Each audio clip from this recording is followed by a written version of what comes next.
And we're continuing with the 12th chapter of the Treasure of Alpheus Winterborn.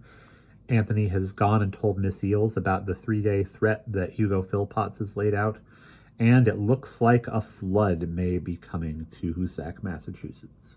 And we will continue the next chapter. If there is anything worse, not the next chapter, the next space after the break. If there is anything worse than having something bad happen, it is waiting for something bad to happen. Anthony was in a constant state of torment now. Whenever he was at home and the phone rang, he jumped. At the dinner table, he glanced furtively at his mother, wondering if she suspected anything. If she did, she gave no sign. Mr. Monday was very cheerful. He whistled and hummed and sang when he was around the house and talked about how good business was. All this lightheartedness just made Anthony feel worse. He couldn't help imagining how his dad would feel when he found out his store was being sold out from under him. If only he hadn't gone poking around finding notes, Anthony thought. If only he hadn't pestered Miss Eels into bidding on that old mirror. If only he hadn't had all these silly ideas of getting rich quick. Wednesday passed. Thursday morning dawned. Time was hurtling on, speeding on, seconds and minutes whipping past. When Anthony showed up for work at the library on Thursday, he had one faint hope left. Maybe somewhere, hidden in the library, there was a clue to the real treasure. Anthony knew he was grasping at straws, but as soon as he had checked in with Miss Eels, he went straight to the upstairs reading room and started taking books down. All books in this room were books that Alpheus Winterborn had owned. Maybe inside one of them would be a clue of some kind. One after another, Anthony opened books, leafed through them in great haste, to then shut them. Open, look, slam, open, look, slam, over and over and over and over. Clouds of dust rose, and Anthony started sneezing. Sweat poured down his face. Still, he went on. As he leafed through the books, he noticed that all of them had book plates. Alpheus Winterborn's personal book plate was interesting. It showed a clown in a clown suit that was divided right down the middle. Half was red and half was black. Even the big puffy pom-poms that served as buttons for the suit were divided this way. Under the figure of the clown was a scroll, and not surprisingly, these words were on it: "Believe only half of what you read." It was the same motto that was on the silly half-moon where Anthony had found the message, and it was the same one that was on the stone carving over the front door of the library. It was a crazy motto. What the heck did it mean anyway? Anthony imagined someone reading only half of every book that came into his hands, or half of every page, or half of every poem. Anthony paused. He was standing on the stepladder with one of Alpheus Winterborn's books open in his hand.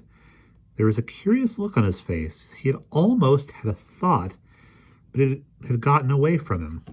There's nothing more maddening than having some idea almost form itself into your mind and then zip away while you're trying to get hold of it. It's like almost remembering somebody's name or almost remembering something very important that you're supposed to do. Anthony stood there chewing his lip and trying to remember what it was that had popped into his mind and then popped right out again. He thought and thought, but whatever it was, he couldn't bring it back. Finally, he gave up. He looked at his blackened hands and the pile of books on the stepladder in front of him, and he decided that he'd been wasting his time. There were no clues there. But what was it that had been in the back of his mind? It had something to do with Alpheus Winterborn's motto, but what? Oh well, no use. It was really gone now, gone for good. It rained all morning and on into the afternoon. The wind began to blow, and the rain swept past in sheets. It splattered loudly against the windows, and the panes rattled and shook. After lunch, Anthony was in the west reading room, putting some books on the shelves. Through the wide arch that opened into the center section of the library, Anthony could see Miss Eels sitting at the circulation desk. She had one of the drawers from the card catalog in front of her. The long metal rod that held the cards in place had been pulled out, and the cards lay loose on the desktop in front of her. There was no one in the library but the two of them. Anthony gazed gratefully for a while at Miss Eels. Miss Eels was a good friend to him, he knew that. Whatever happened now, he was glad she was on his side. A gust of wind hit the window behind Anthony. The glass rattled violently. "Gee," called Anthony, "it's really blowing out there, isn't it?" "Yes," answered Miss Eels without looking up. "It's blowing up a storm. There's a real doozer predicted for tonight. Thunder, lightning, and the whole works. And the river's still rising. It's up above flood crest. In fact, they say it'd be pouring into the town right now if it weren't for those men out there laying sandbags. Anthony had never been in a flood before, though he had read about them. What would happen if the water got past the sandbags, he asked. Lots of things. The river water is polluted, and it would pour into the walls that a lot of people in Hoosac get their water from. That would really mess things up. It would start pouring into the basements, and what with all the mud and silt and stuff, there'd be a filthy mess to clean up afterwards. I've got some men coming in later this afternoon to move the magazines up from the basement storage room, just in case. Ugh, can you imagine what it would be like sorting through a lot of soggy magazines? Miss Eels made a face. It was a pretty repulsive thought. Could anybody get killed? Anthony asked. Miss Eels thought a minute. Probably not. Not on the kind of flood we're likely to have. Of course, it could happen, but let's hope that nobody in Hoosac gets himself into that kind of fix. Another strong gust hit the window behind Anthony. He turned around and looked out. The bare branches heaved and tossed. They bent under the lash of wind and rain. In the distance, Anthony could see men laying sandbags on top of the stone wall that gave Levy Park its name. Then he happened to glance up at the bronze reindeer that stood on top of the tower. He blinked and stared again. All this wind and the reindeer wasn't moving. Hey, Miss Eels, I think the weather vane is stuck, Anthony called out. Miss Eels sighed. Of course it is. Haven't you ever noticed that before? It doesn't work. Never has. It's jammed somehow. I don't know what's wrong with it. Needs grease, maybe. Anthony looked up at the reindeer again. Now once more something was stirring in his mind. What was it?